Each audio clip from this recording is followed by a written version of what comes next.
Okay, my name is James G. This is compound number 2. This is part 3 of Bigfoot, UFO, and supernatural stuff. Mostly it's going to be called supernatural in case I'm watching this now. Alright, look. So, we talked about Bigfoot, and I don't want to go into too much detail on Bigfoot because I've made 2 videos and they were mostly about Bigfoot, and then they got a little randomized, and then they went back to Bigfoot, and got randomized, and went back to Bigfoot, and got randomized again. Plus, you can find everything you really need to know about Bigfoot, except maybe some Native American lores, on YouTube. Or you can go and find some books on Bigfoot if you're lucky. You can find a book on Native American lore that would probably help you out a little bit more, but I highly doubt that anything from the tribe has actually come out to non-tribal readers in libraries and things like that. If they have, I don't know because it's been so long since I've been to a library. I think the first thing I get a chance to, I'm actually going to go look at a virtual library on the internet and see if I can find any Native American books on myths, legends, and lores. That would be great. If I was full Cherokee, I could probably give you more myths, legends, and lores, but I was not raised on a reservation, and I'm a mixed person of mixed ethnicity, so therefore, you got to go with what I know. And sometimes what I know is not 1,000% accurate. So just in case you get to read my Love 13 graphic novel, most of the lore has been stretched with my imagination. I also bring in a lot of Chinese lore as well, and Japanese lore. So we'll get off of that. Now, talked about Bigfoot, so we're going to talk about Ghost for part 3. And then part 4 we're going to save for UFOs. Or I'm going to split this and do both, and that way it'll transfer over, unless my girlfriend pops up on the screen. Anyway, so here's how this works out. As I told you when I was a kid, I know people who have had supernatural or ghostly spiritual experiences. I have never seen a UFO, but I've had my own paranormal ghostly experiences, more than one. In fact, from the time I was 7 until I was 14, I was plagued by the witch rider. This was not blood paralysis this many times, because I would probably be dead if blood paralysis is such a thing. How can you not die if your blood stops flowing? As they say, if you don't get oxygen to the brain, if your brain or your heart stops, that's pretty much the end of us. So that's pretty much where they say that. I don't know how much truth of that is, because no one's ever had their brain taken out and put in another body to tell us if that shit will work. I'm sure that it'll probably happen within the next 20 years. Hopefully I won't be the idiot that has been voluntold for that. Unless they make me a super hot chick. I can live with that, because I'll be super hot. Other than that, with my luck, they'll make me some ugly fat chick. So, sorry to fat people, that was not a stab at you. That was more or less a stab at me, because they're going to make me like somebody who's like super sloppy ugly. Anyway, moving on, because that was totally inappropriate. Moving back on. So this witch rider, it didn't start attacking me until I started making fun of one of my uncles who will remain nameless. I know who he is, he know who he is. The rest of the world does not need to know who he is, so I will keep him in anonymity. My uncle, when he first got attacked by this thing, as a kid, I thought that shit was funny. I laughed and laughed and laughed and laughed. However, I strongly believe in this supernatural thing called karma. And karma does not discriminate. Whether you are a boy or a girl, a man, a woman, young, old, karma does not discriminate. And all the evil that you do, no matter how infinitesimal it may be to you, it comes back exceptionally enormous. So, I laughed at him. He's telling a story, and, kids happen to show up when we're not supposed to, and we happen to stick our ears in adult conversations, where we're nosy as hell, because we want to grow up so fast. Well, that was a bad idea. So I laughed at him, within 2 nights. And a lot of people say, oh, it's just your mind playing tricks. No. When something's bearing down on your chest and squeezing the holy fuck out of your throat, it is not in your head. Alright? It is not. It is definitely happening. Because it can't happen to you over a 7-year period of your life. Like almost 2 or 3 nights a month. It didn't give me every night, but at least 2 or 3 nights, month per month, for year, it would attack me. So by the time I was 15, and this is when the attacks finally stopped, was 15 years old. It was the last summer that I ever got to spend with my dad. In fact, I was turning 15, I think. I was either turning 15 or I was turning 16. I don't remember, but I know I was turning between 15 and 16. And the night before I go any further, first let me thank you, Tom Selleck and Magnum PI, because you saved my life from this entity. So the night before, Magnum PI was in like Flux reruns, I guess. Because hell, I didn't even know the show was actually canceled. But I was watching it that night, and in the scene of Magnum PI, he was surrounded by a shark.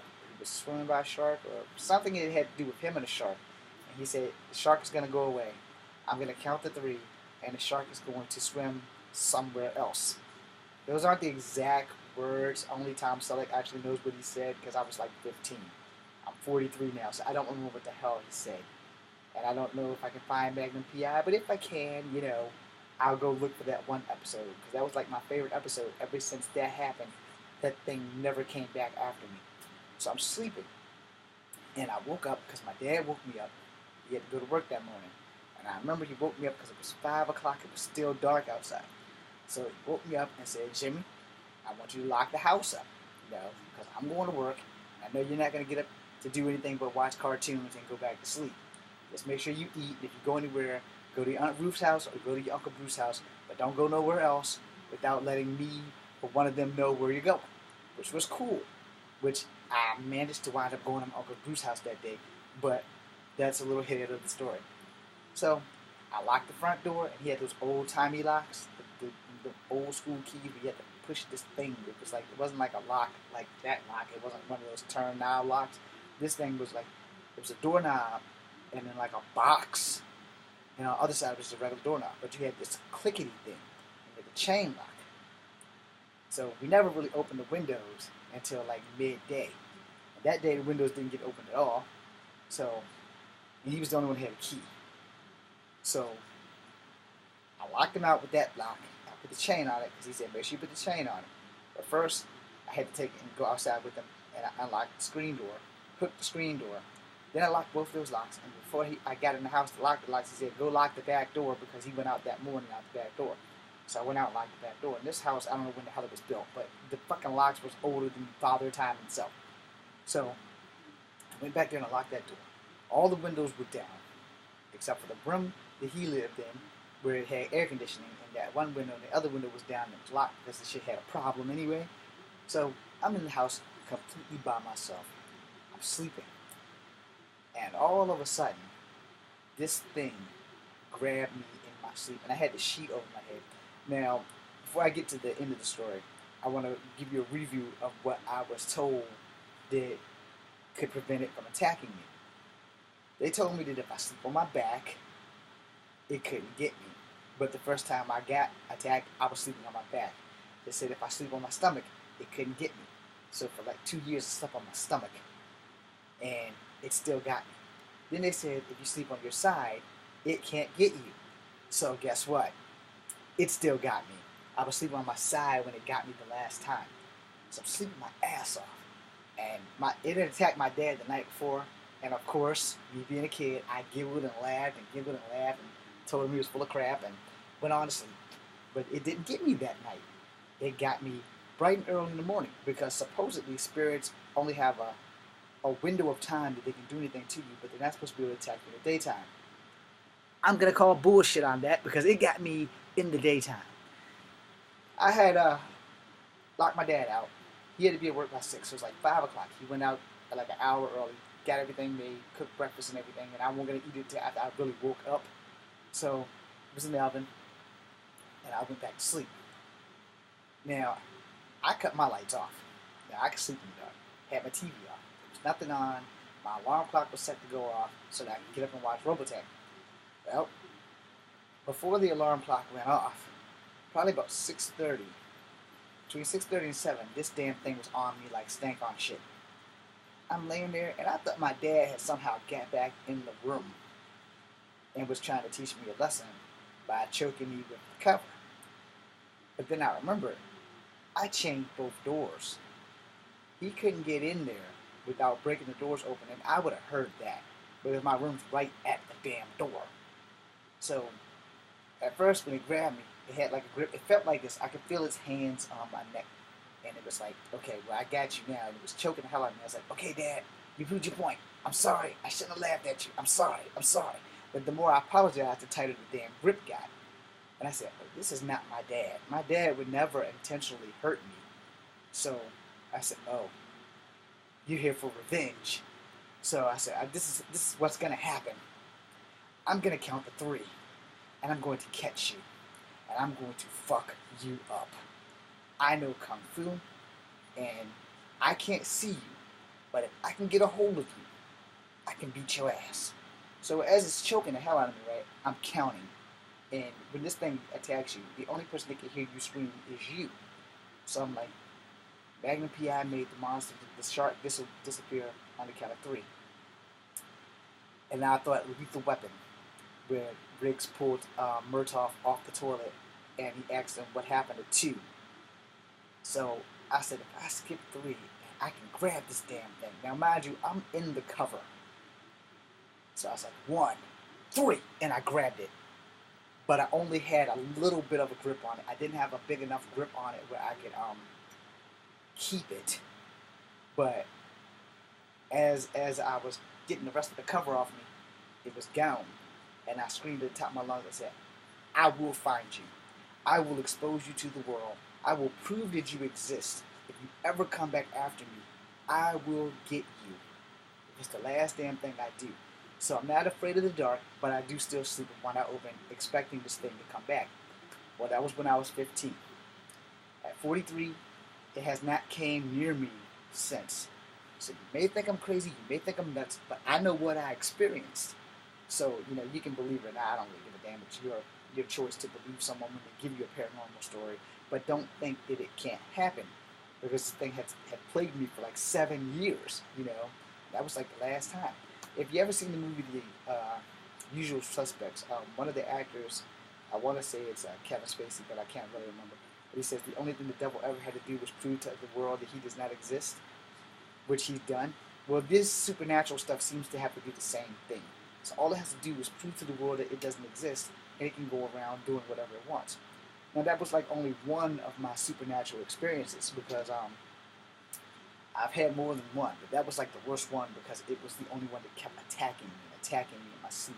It never attacked me in the daytime except for that one time, which was the last time, which goes to prove that you're not safe in the daytime from supernatural entities either. And I don't know about that crossing over running water crap, but if that can keep demons and things from getting by me, I will gladly move my house to the river. So that way I know they don't have to come across the river to get me unless it's already on my side, which means I'll have to go across the river to keep the hell away from it. Or I'll build a house and build an island and a canal so that it can't get me. Whatever it takes. Plus I'll spill holy water across my doorway at all times. Anyway, I have thought about doing that, and I just didn't really want people to think I was crazier than I already am, so I haven't done that. But the thought crosses my mind every time.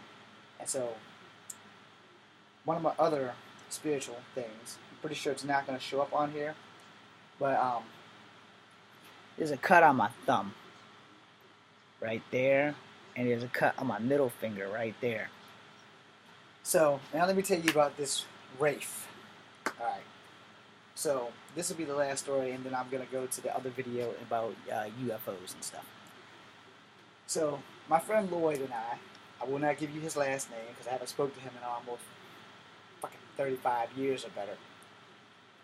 And it seems like 40 years since I'm 43, but it can't be more than 30 years. I talked to his sister once in the blue moon whenever I go back down to Smithfield.